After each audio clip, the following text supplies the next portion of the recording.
Vijay, United Kingdom. Great, thank you so much, Patrick. It's a massive pleasure to be here in person. I can't tell you how fantastic that makes it. And congratulations to all of you on the weather control outside. Look, I'm part of the team trying to work towards and run COP26. So first of all, thank you all for your leadership, your ideas and your support. That is absolutely essential as we're on this path. They all feed into the work that's all going on.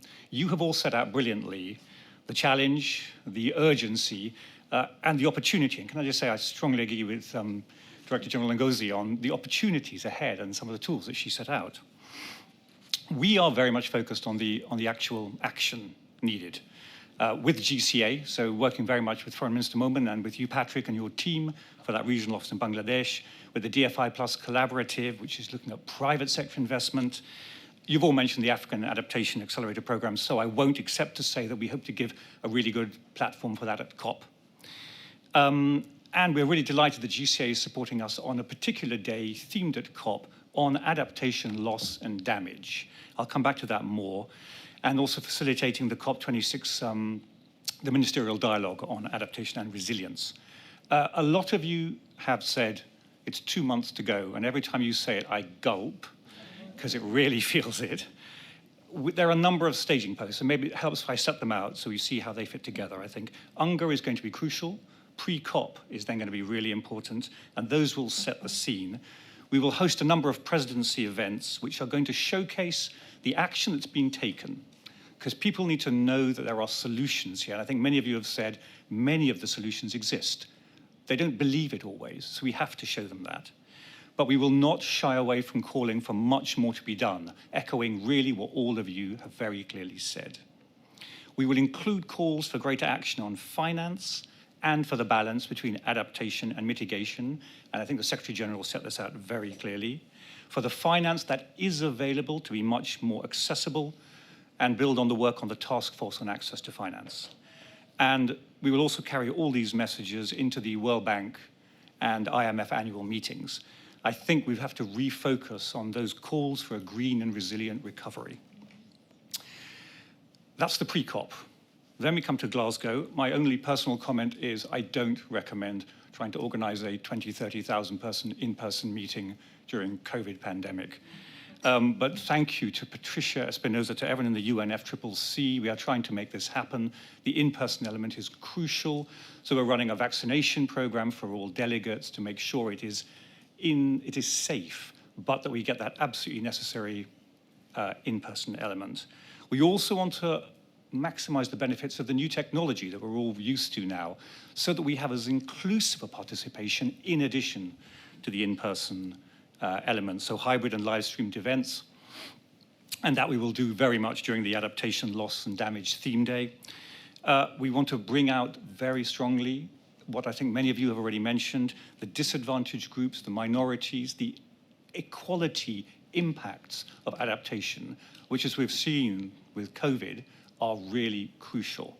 And we're going to have a very strong youth focus, because I think the one thing I haven't heard quite so far here is the stark intergenerational inequalities that adaptation poses.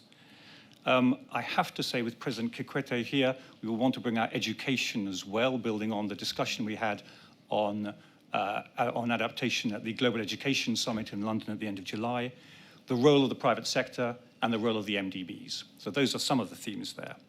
Thank you again to Patrick, you and your team, for helping us deliver the main event of that day, which is a crucial ministerial event, building very much on the experience of the summit here in the Netherlands in January. There'll be other events on youth and vulnerables, one on loss and damage, and a very important one looking to the future to look at adaptation solutions around the world and bridge to COP27. This is not the end of the story. This has to be just a staging post as we accelerate further. And so essentially, this is part of this as a platform for the announcements covering the adaptation communications. Now, Patricia covered this, so I won't, but those are really crucial. Finance, the pledges, and thank you so much to Norway for what you've just said, Minister. Other donor pledges will be really important. Wider commitments from the private sector, and Director General will also want to include something on resilience and supply chains. Strongly agree. Finally, just two pleas. I really welcome your views on how we best capture these outcomes. That's not yet set. We're still in the negotiating phase. How do we capture these so people around the world understand not just the challenge, but also the opportunity, the possibility? It's not a message of despair. It's a message of hope and of action needed. So those would be really useful. And secondly, how do we explain adaptation better in the media and in public? I think a lot of our discussion today is focused on the concrete issues. They're still very technical. I must admit, I was incredibly struck by Foreign Minister Momen's description of the saving of lives by adaptation from cyclones. That is quantifiable. And if we can quantify adaptation in terms of saving lives, that may actually be a very interesting way to do it. And finally, Patrick, the big idea, I'll be very brief. The Adaptation Action Coalition is crucial. We have 38 countries in it.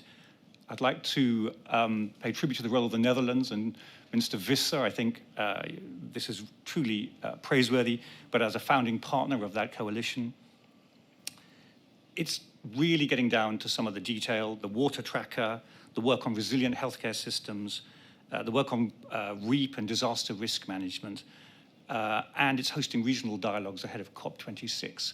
So can we all encourage as many countries as possible to join the AAC and really support all of that as well?